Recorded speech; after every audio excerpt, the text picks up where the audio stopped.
Halo teman-teman semua, pada kesempatan kali ini aku mau ngebahas tentang tata cara pembuatan surat kuasa. Surat kuasa itu sendiri adalah suatu bentuk surat ataukah dokumen yang digunakan untuk melimpahkan suatu wewenang dari pemberi kuasa kepada penerima kuasa. Baik, saat ini aku mau bahas tentang surat kuasa. Ini ada salah satu contoh surat kuasa yang mana pada bagian atasnya adalah kop surat. Kop surat itu sendiri tidak perlu dicantumkan logo kantor, alamat kantor, maupun informasi lainnya seperti email ataukah nomor telepon, tidak perlu ya teman-teman. Jadi teman-teman hanya mencantumkan nama surat kuasa saja pada bagian kop. Kemudian lanjut yang bertanda tangan di bawah ini, informasi yang ada di atas ini adalah informasi pemberi kuasa, mulai dari nama, NIK, umur, alamat, pekerjaan, pendidikan, yang mana sesuai dengan KTP. Disesuaikan dengan KTP ya teman-teman. Kemudian kita masuk selanjutnya dengan ini memberikan kuasa khusus ya, karena ini yang kita bahas adalah surat kuasa khusus, sehingga harus dicantumkan klausul khususnya di dalam suratnya.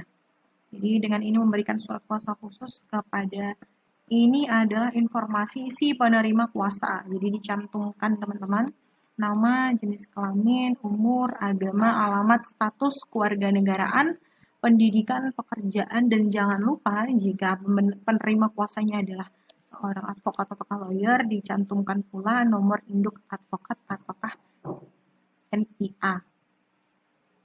Kemudian lanjut lagi, setelah informasi penerima kuasa, diinformasikan pula alamat kantornya. Jadi para advokat dan konsultan hukum Indonesia yang tergabung pada kantor advokat dan konsultan hukum YS Law Firm Mojokerto yang berkedudukan, jangan lupa alamatnya dicantumkan juga secara jelas dan rinci sebagaimana contoh di Jalan Bintang 5 nomor 14 Kota Mojokerto.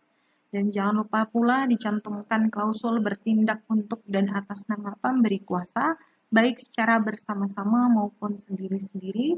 Dan dengan ini para pemberi kuasa menyatakan memilih domisili hukum di kantor kuasanya tersebut. Nah, domisili hukum ini tergantung ya teman-teman. Jadi bisa saja domisili hukumnya mengikuti si pemberi kuasa, bisa pula domisili hukumnya mengikuti si penerima kuasa.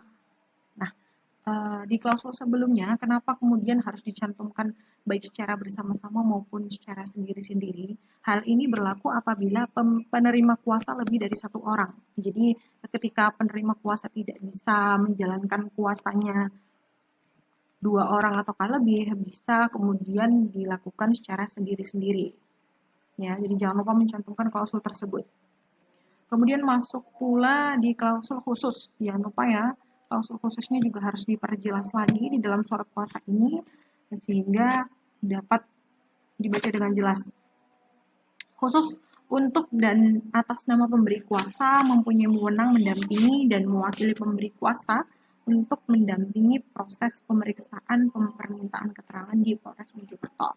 Ini hanya sebagai contoh saja ya teman-teman. Jadi untuk dan atas namanya ini dikhususkan ataukah disesuaikan dengan kebutuhan klien kalian masing-masing.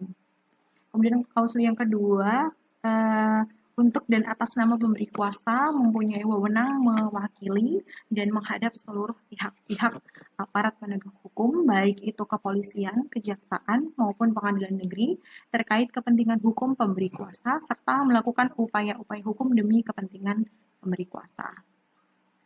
Kemudian untuk dan atas nama pemberi kuasa mempunyai wewenang untuk membuat dan menandatangani segala dokumen terkait kepentingan hukum pemberi kuasa.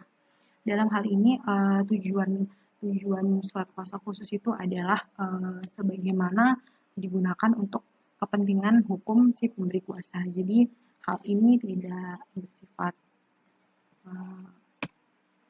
seperti ini saja ya teman-teman. Artinya teman-teman juga bisa menyesuaikan dengan kebutuhan hukum si pemberi kuasa tersebut. Karena teman-teman sebagai penerima kuasa dalam hal ini. Kemudian jika teman-teman adalah seorang lawyer, tentunya tidak asing dengan kata-kata ini ya. Jadi demikian surat kuasa ini dibuat dengan hak substitusi dan juga hak retensi. Jurtot 17 November 2022, penerima kuasa, dan juga di sebelah kanan ada si pemberi kuasa. Tentunya di dalam surat kuasa dibubuhi materai ya teman-teman, di sebelah sini harus dibubuhi materai di pemberi kuasanya.